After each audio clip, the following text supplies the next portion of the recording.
Hello, hi, moin moin. Welcome back after some time to another video. It's been a while since the last video, as I've been dealing with some problems that have taken away the capacity to produce decent content of late.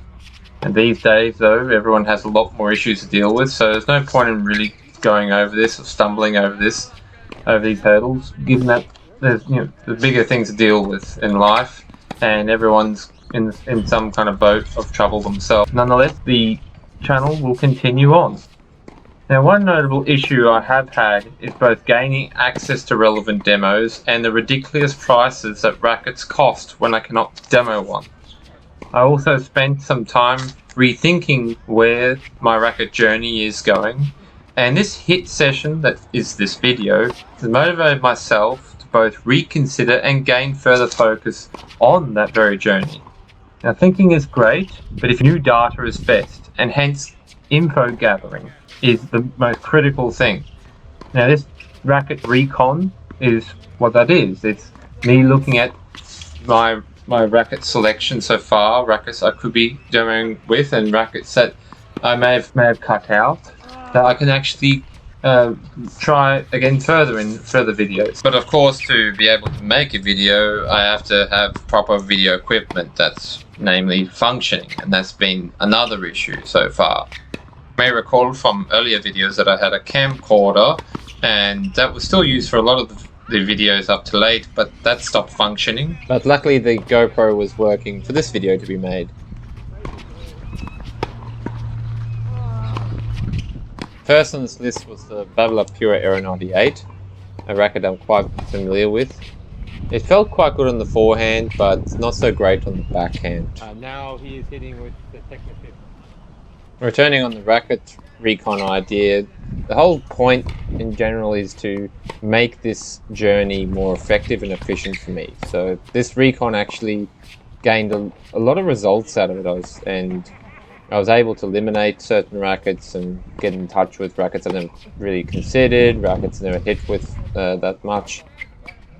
And this video aligns with my general overall reassessment of what rackets I'm really after.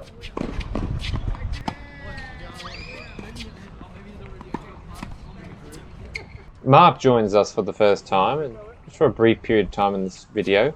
He's quite busy this day.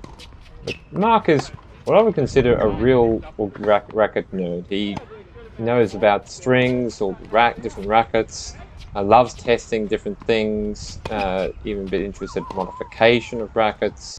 He's just someone who's into tennis equipment. So I don't know if it even really needs a term or a label. It's a bit odd, the term tennis nerd, or nerd in general.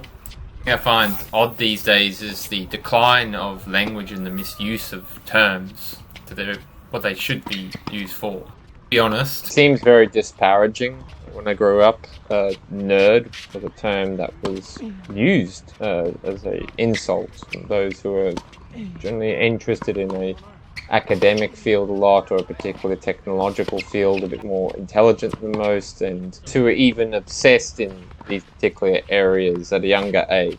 And then I find it interesting when people use the term tennis nerd. Nonetheless, it is good that there's a lot more interest in rackets and strings, especially more than what it was 5 years ago. It's also very critical, so hopefully no one ever gets bullied or dismissed over this type of important investigation. And what follows is some comments from Mark.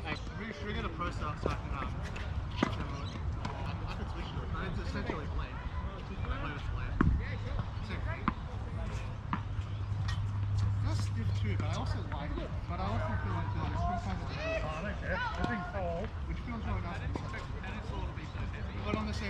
I'm surprised it hasn't broken.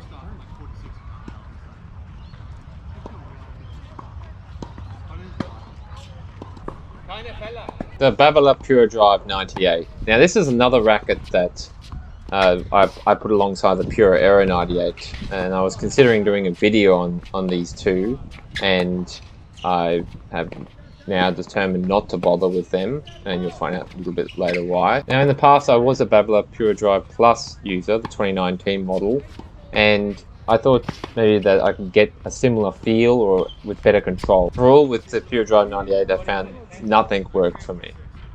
That's not too bad. On to the version 4 and version 5 Wilson blades. These are older frames, strung with a string I have no idea at the time, which doesn't help, obviously. These two are actually Mark's personal rackets, so thank you to Mark for that. Next hotel. Alexi Cochrane. Will be a video coming very soon which will feature that very racket. But as for the older Wilsons, I've also used the Sitsipas model in the version 3, which I quite like. Okay.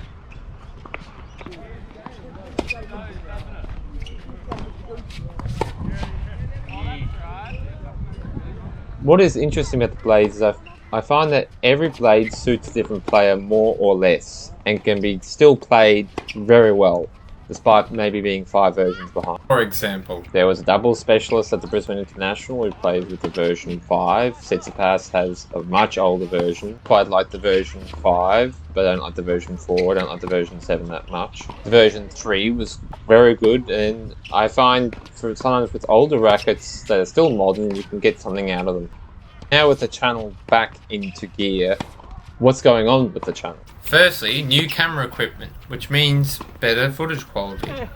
And combined with gradual improvement in editing, you're going to gradually see better video. Secondly, my ultimate racket review. Now, the racket review started as a means for me to try out all possible 98, 99 and 100 square inch frames that could work for a better backhand, or at least work well with a one-handed backhand for my slices, and for bigger serves. Oh really?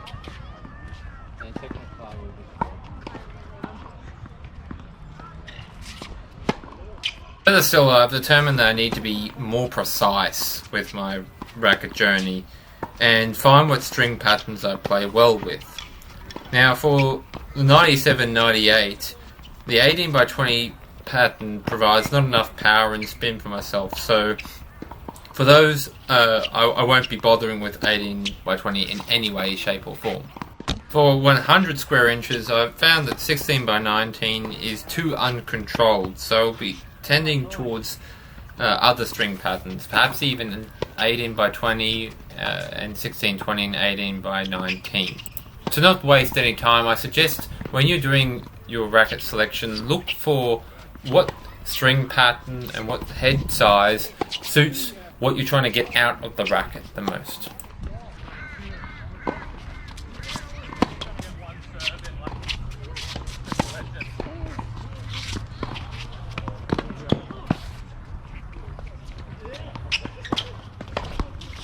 This is where I think blades do shine, and that is on volleys as well as general feel on volleys.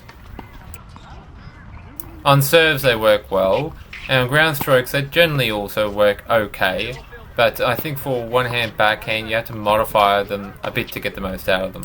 Returning to the previous Babolat 98s, after hitting with both of them I determined that they do not suit me, and I think that a pure strike, be it 97 or 98 square inches, is the only way forwards with Babolat. However, after hitting with a certain other brand later in this video, I determined that a review is worthy of that brand.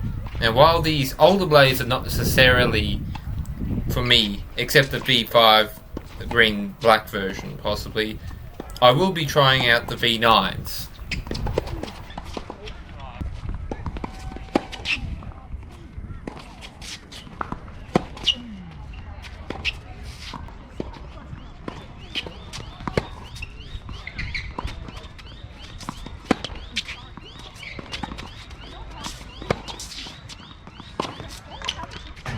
thirdly, as it's no secret, I am a competitive tennis player, and so I will feature a tournament series where I will be setting certain challenges.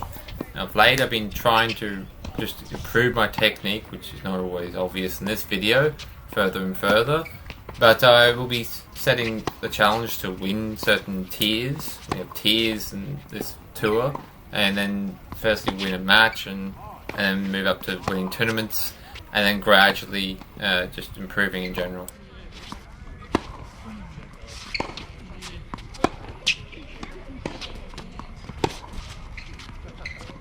So finally onto the other brand, the Yonex. Now, in the past I used to use Yonex and I had some problems with them, but I found these Yonex, the new ones, are quite nice actually. Might be a bit of a surprise to see me trying these Yonex, but these are the newest Yonex and I think they deserve a fair trial, so I'm going to be very much looking into them into the future. Be quite careful whilst demoing, so I'll be pulling off if I notice any arm, wrist or forearm issues, elbow, shoulder. And finally the free match playthroughs, where I'll have intense free matches against varying opponents. Overall, a session well spent. There's going to be some more videos like this coming. Until then, alles besten.